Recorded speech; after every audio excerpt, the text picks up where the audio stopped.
Hi Rangalakshmi channel. ఈరోజు పల్లీల చట్నీ ఎలా చేయాలో చూపిస్తున్నా చూడండి. టమోటా, ఉల్లిగడ్డ, పచ్చిమిర్చి, అల్లము సన్నగా కట్ చేసుకోవాలి. పల్లీలు ఆల్రెడీ పొట్టు తీసి పెట్టుకున్నాము. స్టవ్ ఆన్ చేసి కడాయి పెట్టుకొని ఆయిల్ వేసుకోవాలండి. ఇప్పుడు ఇందులోకి ఉల్లిగడ్డలు, టమోటాలు, పచ్చిమిర్చి వేసుకోవాలి. ద్వారగా ఫ్రై అల్లం కూడా వేసాను, ఫ్రై అవుతుండాలి. ఇప్పుడు ఇందులో కరివేపాకు కూడా వేసుకున్నాము. ఇప్పుడు జీలకర్ర కూడా వేసుకోవాలి. ద్వారగా బ్రౌన్ కలర్ వచ్చేంత వరకు ఫ్రై కావాలి. ఆల్రెడీ తొక్క తీసి పెట్టుకున్న పప్పు ఉంది కదా, మిక్సీ జార్లో వేసుకొని ఉప్పు వేసుకొని కొంచెం గ్రైండ్ చేసుకోవాలి.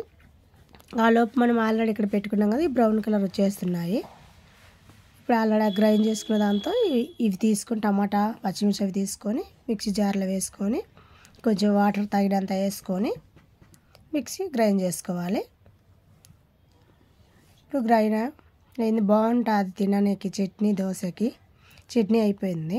ఇప్పుడు ఆల్రెడీ కడాయి ఉంది కదా మనకి, ఇందా ఫ్రై చేసుకున్నది, అందులో కొంచెం మళ్ళీ 2 టీ ఆయిల్ వేసి గ్యాస్ అంటించుకొని కొంచెం ఆయిల్ ఫ్రై అయిన తర్వాత కరివేపాకు, జీలకర్ర వేసుకోవాలి.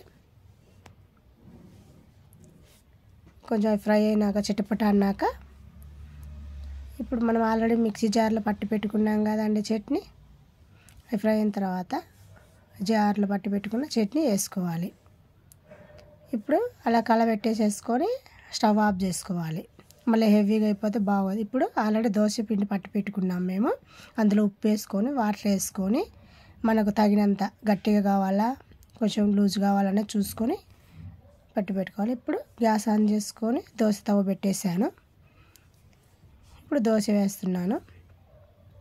దోశ వేడైనాక వేసుకోవాలండి, మళ్ళీ అట్లా వేసుకోకూడదు. బాగుంటుంది చాలా. పల్లీల చట్నీ, దోశ బాగుంటాయి.